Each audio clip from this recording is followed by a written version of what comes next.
In this presentation, I want to discuss the use of open educational access publishing platforms to create ebooks for deaf learners. There are a number of points I wish to cover. First, I will do a quick review of the research-based design principles.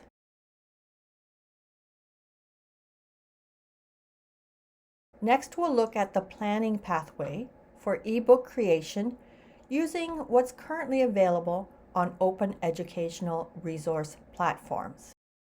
I'll show you a sample of activities from an ebook I am constructing.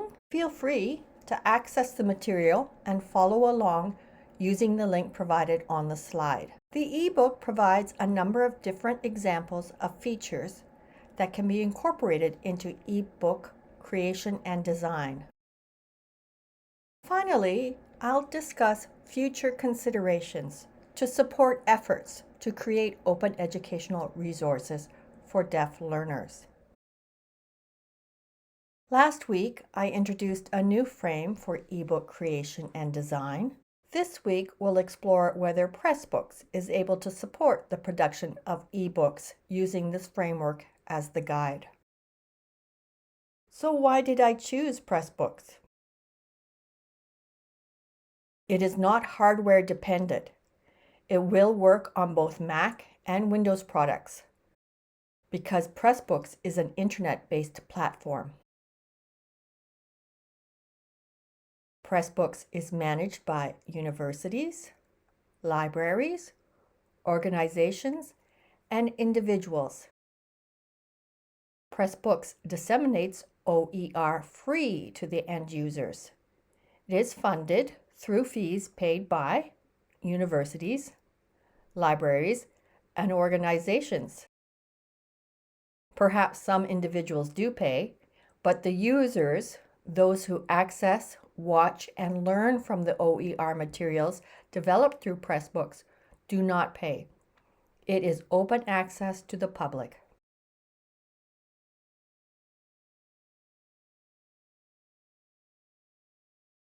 Pressbooks has an impressive number of features conducive to effective ebook creation. Pressbooks actively supports the development and the creation of open educational resources. Their design principles include universal design principles.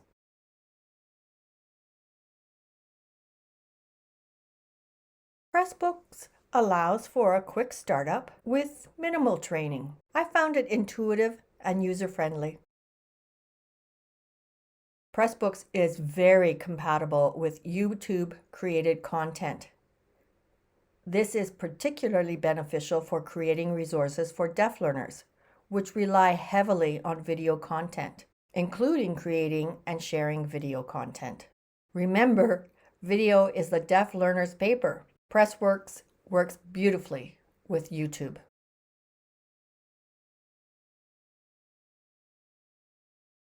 Pressbooks accommodates multimodal resources such as images, video, text, and audio. Rollout and distribution of content is easy, including the option to share sections of a product and hold back others. Pressbooks makes the distribution phase easy for the creator.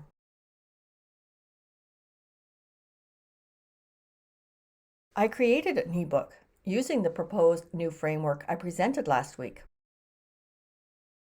I wanted to determine whether Pressbooks could indeed incorporate the instructional elements defined in the new framework. I chose to create an ebook teaching the digestive system. I wanted to choose a neutral, non-political subject. All of us have bodies that digest food, so that seemed neutral enough. I felt it was important to demonstrate pedagogical design features and not get sidetracked by potentially controversial content. At the heart of the design is visuocentric learning, incorporating our understanding of deaf aesthetics, multimodal design, and finally the ebook layout. It is important for the success of the design to carefully analyze the relationship between the written text, images, and videos. These relationships are at the heart of visuocentric design. At this point, I would like to go into Level 1 accessibility in more detail and how this level applies to ebook design for deaf learners. The audiocentric biosocial portal emphasizes text. You can see on this slide evidence of this perspective. See how the interpreters are relegated to a very small frame. There are two interpreters. One is interpreting into American Sign Language, ASL, and the other one is interpreting into Quebec Sign Language, LSQ. The main presenter occupies the most space on the screen. Clearly, this is an audio-centric presentation of the content.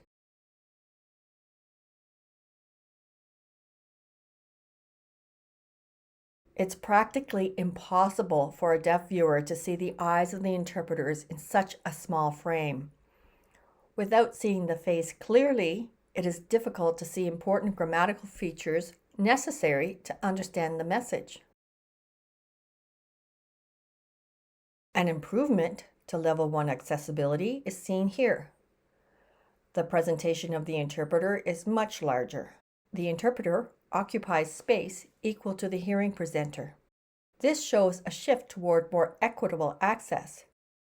Same space, same prominence, same content.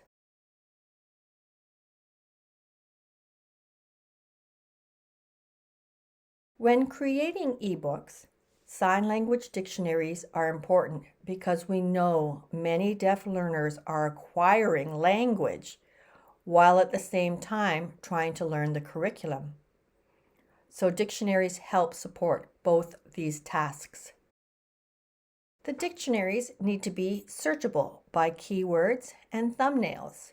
The thumbnails will capture the essence of the sign in a photo, providing enough information about the hand shape and position of the sign so the learner should be able to identify the term. For example, in the first photo, you see the hands in front of the body of the signer. You see the English word digestion.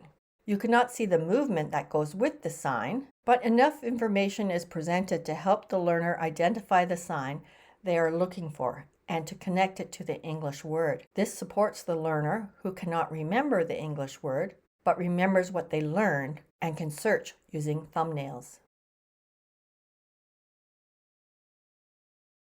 The two researchers looking into effective instructional design for deaf learners considered how video material could be searched. Since no one would want to rewind or fast forward an entire video to find one specific section, the solution is to allow the subtitles to be searchable. Here is a list of phrases and sentences that reflect the subtitles of the video. By clicking on the plus symbol, any one of these phrases can bring the learner to the exact section of the video. Here's where the navigation brought us. You see the text box with the subtitles. You note the text provides short bits of lesson content and that sentence line lengths are short. Once the learner selects the section they wish to watch, they are brought to that specific video segment, it automatically plays, and then it closes. There is another way to search for terms, text, and video material separately or in combination. You click, the content opens and closes.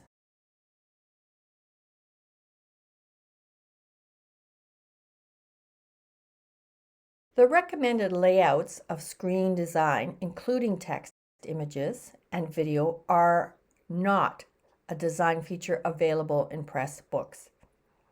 Video must be created and edited outside of Pressbooks and then added in.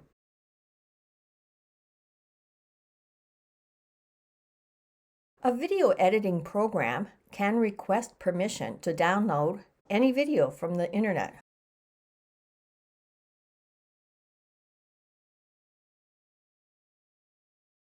Beside it, an interpreter, either hearing or deaf, can be inserted to provide a translation of the downloaded material. Click and play them at the same time. This can only be done in a video editing program.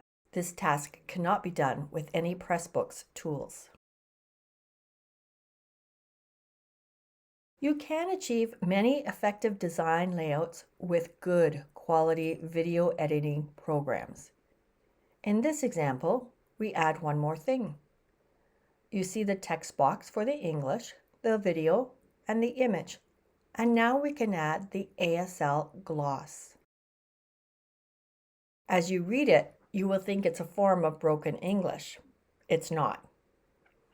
Since sign language does not have a written form, this glossing technique has developed to document signed statements on paper. While I mentioned before that video is our paper, sometimes we have to convert ASL to the page.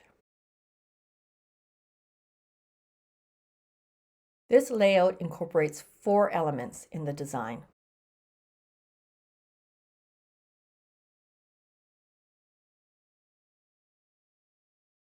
A good video editing program can allow us to highlight the text as the video lesson proceeds. You can see in this example how the English translation is highlighted inside the border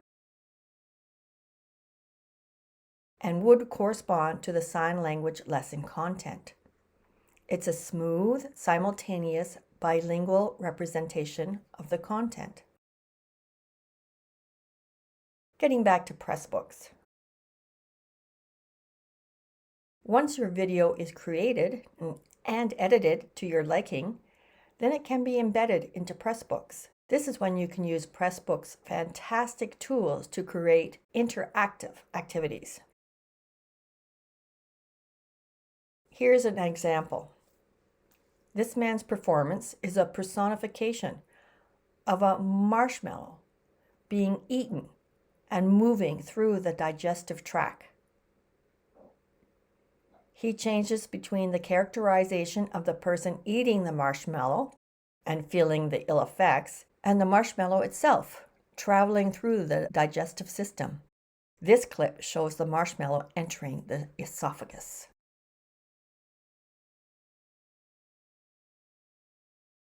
Now we're going to move on to exploring how Pressbooks supports Level 2 accessibility. The focus of Level 2 accessibility is supporting bimodal, bilingual language acquisition. The 2 modalities of speaking and signing, but they are not presented at the same time.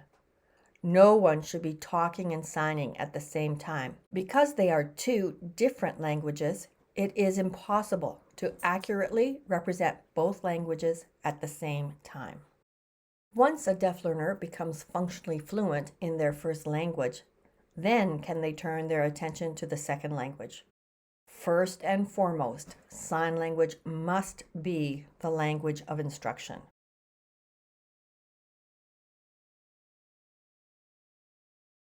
So back to our initial question. Does Pressbooks support Level 2 accessibility? In Pressbooks, open educational resources can be generated, shared, reused, revised, or remixed, meaning adding images, text, video, and then redistributed.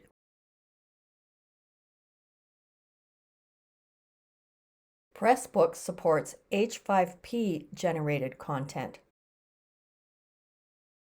So what does that mean exactly? First, you must understand that H5P is a platform outside of Pressbooks.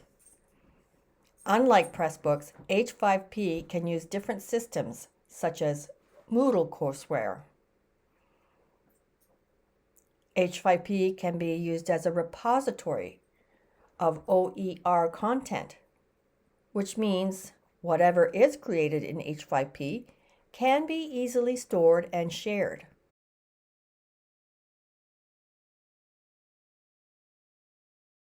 Another user can access the content, revise and recreate to fit their needs, and again redistribute, and once again upload their revised edition to the repository. This creative and generative process can be performed multiple times.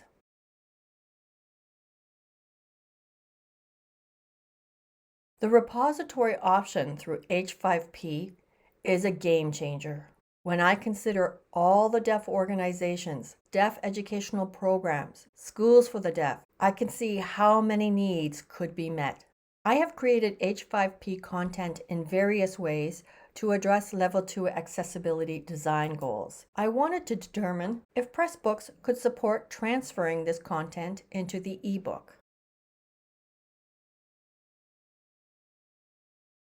Here's an example. H5P has a branching tool, which allows you to provide your learners with choices. The question here in text is, would you like an ASL explanation of analogy? The student can respond yes or no. If they choose yes, then the sign language definition of analogy appears on the screen.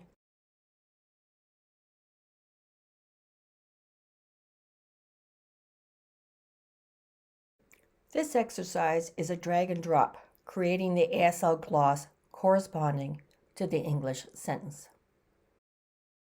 Creating an accurate ASL gloss is not easy. I myself struggle at times. It requires a fluent understanding of both English and ASL. H5P allows you to create matching activities. In this example, we're matching digestive organs to their equivalent analogies. Here's another drag and drop exercise. In this case, completing an English sentence. H5P can support diagram labeling activities through the drag and drop tool.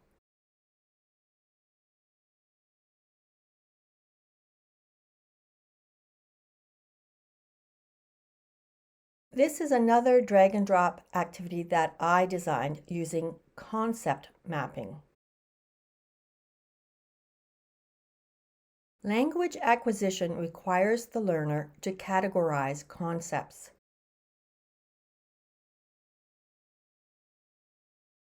This exercise reinforces sorting and categorization skills to support language acquisition. Here's another matching exercise working with terminology. Images for the digestive system and images for their analogous functions.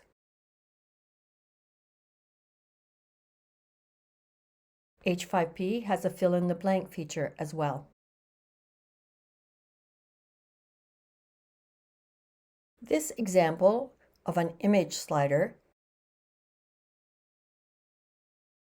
is used for a preposition exercise. In this case, comparing the ASL gloss become with the English preposition into. This activity allows the learner to toggle between the two positions. The design in the example shows the circle will become the square, and we'll see how it's used in English sentences. In Toggle 2, we see the full English sentence. I am now assigning that sentence on the slide in ASL.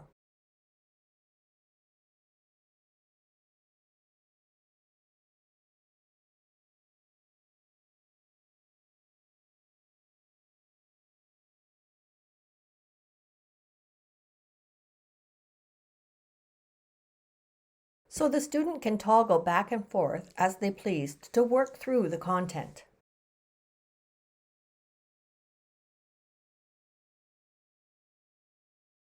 H5P can support writing activities. Lists of phrases, words, or concepts can be created, and the student can be tasked with categorizing or sequencing in a logical order. From this, they would create an organized written passage.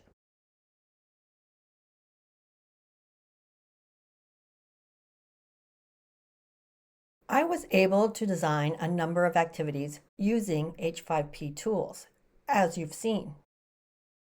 But I couldn't help but notice that H5P features and options are mainly built to support print language activities. There are far fewer activity options using video. That's a problem. Where are the tools allowing us to link video with text? More and more research is showing how ASL gloss activities support the acquisition of the written forms of spoken languages. Glossing serves as a bridge between the signing and reading. H5P tools can support such activities.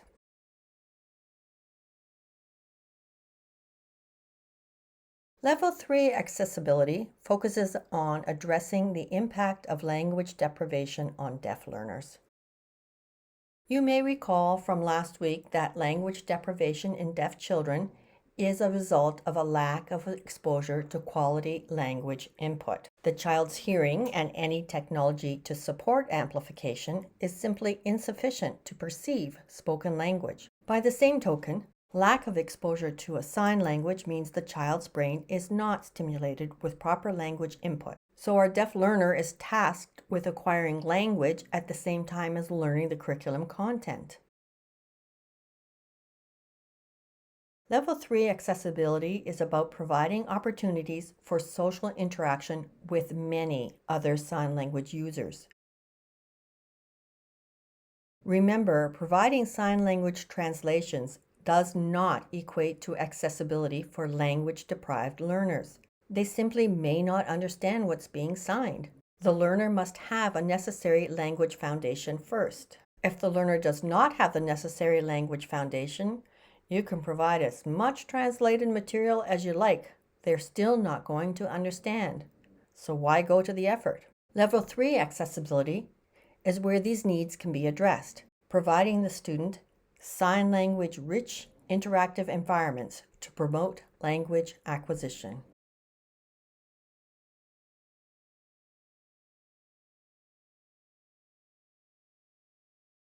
Level 3 accessibility strategies include opportunities for supported learning, mentoring, and language scaffolding. Does Pressbooks support Level 3 accessibility activities?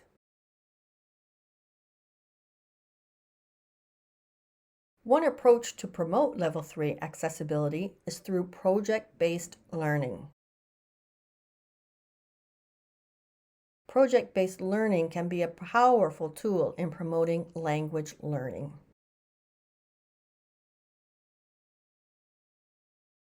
Working in teams on a project allows students to express themselves and their views, to engage with others. They can discuss the issues they are facing, problem solve. They must engage in the process. It provides a natural, meaningful environment to express themselves and to listen to others. This type of learning exposes the students to multiple communication events, which promotes language learning. This type of exposure to many sign language users is far superior to providing one sign language translation. The key to language acquisition and development is through quality interaction with fluent language users. No matter the language mode, speaking or signing, language acquisition requires constant input from fluent speakers.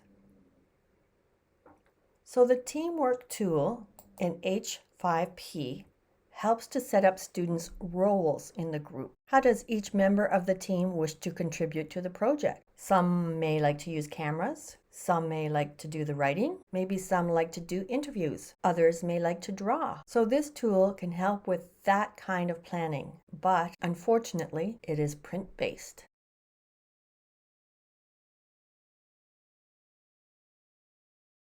This timeline tool of H5P can be used as a planning document.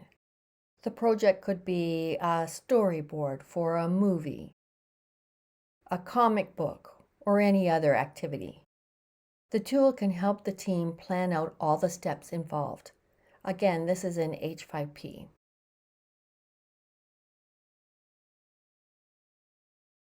Online learning has to be grounded in real-world experiences. The learner should not be plunked in front of the computer screen, passively taking in the content. We have to design projects that apply to the real world.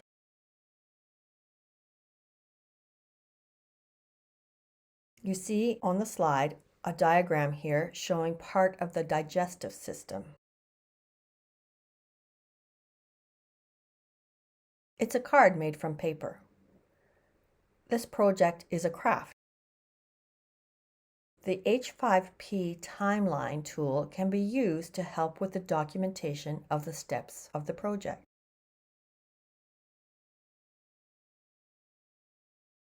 Partway through this instructional video, the question appears, what would you need to make this card? This type of prompt will help encourage conversation among the students.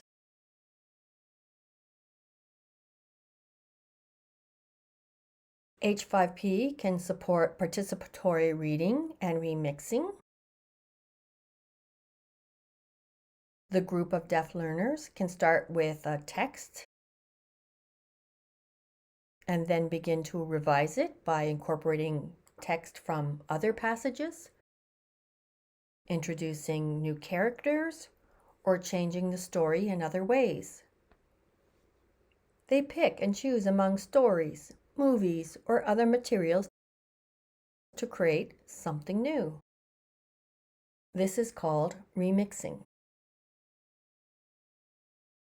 In this example, the material provided to inspire the project is a thumbnail of the interpreter, the digestion card, our marshmallow performer, a blender, and a cartoon icon of a face. The team would be asked to create something new using these materials for inspiration. H5P can support this kind of activity.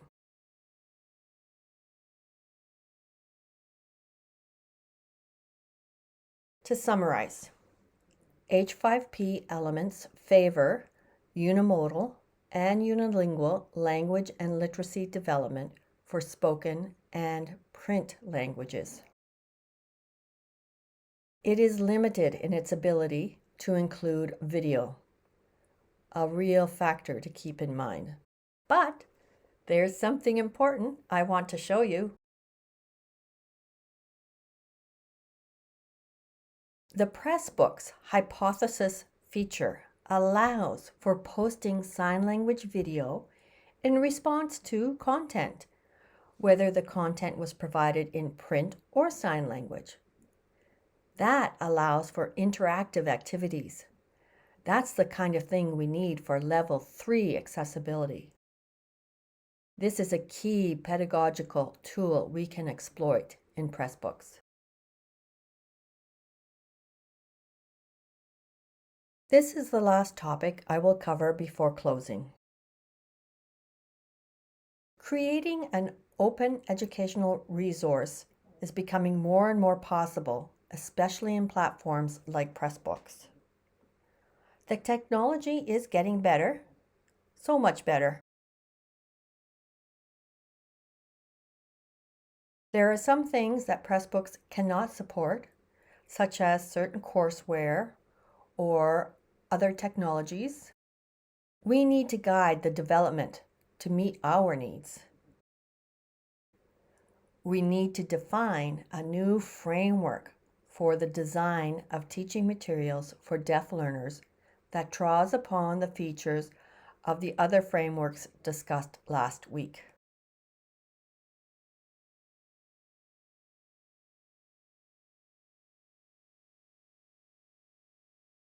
When I was creating this ebook, I worked with a hearing interpreter. We are both white, middle-class women. We do not represent the diversity of people reflected in the deaf community. So this ebook is very white. Ideally, it should incorporate the depth of diversity of the community, for example, abilities, race, gender, class, and so on. So I want to acknowledge up front that my sample does not meet this standard. This ebook is an experiment and is not to be regarded as the standard to follow. I want to emphasize the importance of deaf teachers. I don't mean hearing teachers who work with deaf learners. I am talking about teachers who themselves are deaf and fluent signers, who are socially and culturally connected to the deaf community of their country. Their skills are unique because they share the deaf students' world experience. A signing, hearing teacher can never relate to the students in the same way, and probably never achieves full fluency in the sign language. The same is true for a hearing interpreter. I want to emphasize to you the importance of including deaf teachers. They have years of experience working with deaf children, including many students who came to school language deprived. Deaf teachers would be able to see the effects of language deprivation more clearly than most people would. Indeed, they would see it in their community, not just their classroom. Deaf teachers must be involved in the development of eBooks. I also want to emphasize the necessity of developing sign language curriculums for schools. This material must be incorporated into eBooks. This includes dictionaries of their region's sign language, their sign language corpus, proper instruction of the linguistic features of their sign language. We must draw upon community members as linguistic resources. There is a wealth of research on sign languages around the world. Capitalize on those resources. Include universities and researchers in the development of sign language curriculums. There is a need to increase these resources globally. I want to share with you my vision. Firstly, I am looking to recruit team members who would be interested in testing out this new proposed framework. Part of the work will be creating a more comprehensive ebook which incorporates more examples and activities, expanded lesson plans, with better diversity representation. I am looking to use the talents of deaf signers, deaf artists, deaf filmmakers, deaf production staff, and so on to be involved in the design. Secondly, I would like to explore how the use of international sign might facilitate translations into other nations' sign languages. To be clear, there is no international sign language. World Deaf leaders have developed a contact sign system called International Sign.